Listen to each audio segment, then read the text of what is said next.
එලෝ යාළුවනේ ඔන්න අද මම ගෙනාවා බෙඩ්සයිඩ් කබඩ් එකක් ගැන. ඔයාලා දන්නවද බෙඩ්සයිඩ් කබඩ් එක කියන්නේ මොකක්ද කියලා? බෙඩ්සයිඩ් කබඩ් එකක් කියන්නේ ඇඳට එහා පැත්තෙන් තියාගන්න පොඩි කබඩ් එකක්. මේකේ ෆෝන් එක, චාර්ජර් එක, වතුර වීදුරුවක්, පොතක්, පත්තරයක් වගේ තියන්න පුළුවන්. මේක ලෝරා කියන බෙඩ්රූම් සෙට් එකේ තියෙන බෙඩ්සයිඩ් කබඩ් එක. මේක මේ වගේ පොඩි ලාච්චුවක් තියෙනවා. ඒකට වඩා අවශ්‍ය ෆෝන් එක, චාර්ජර් එක වගේ දාලා තියන්න පුළුවන්. මේ පැත්ත නම් ඕපන් එකක් එන්නේ. ඒකට පත්තරයක්, පොතක් වගේ තියන්න පුළුවන්. මේකට අවුරුදු 3ක වොරන්ටියක් හම්බ වෙනවා. අවුරුදු 3න් පස්සේ ගෙවලා උනත් රුපියල් කරගන්න පුළුවන්. මේක බෝඩ් එකකින් එන්නේ, පාටිකල් කියන බෝඩ් එකකින් එන්නේ. ඒක උඩින් ස්ටික් එකක් ගිහින් තියෙන්නේ. මේ වගේ තමයි පෙනුම් තියෙන්නේ. ඒකේ ප්‍රීමියම් ලුක් එකක් තියෙනවා.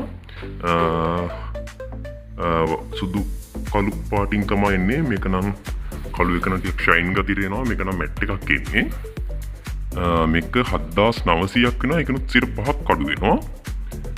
ඔයාලට බෙඩ්සයිඩ් කබඩ් එකක් හොයා නම් හිටියේ ඔයාලටත් ගැලපෙනවා කියලා හිතනවා නම් ළඟම දම්බරකට කියලා බිල් කරලා ගන්න පුළුවන්. මගේ වීඩියෝස් හොඳයි නම් සබ්ස්ක්‍රයිබ් කරන්න. ඔයාලට ජය වේවා.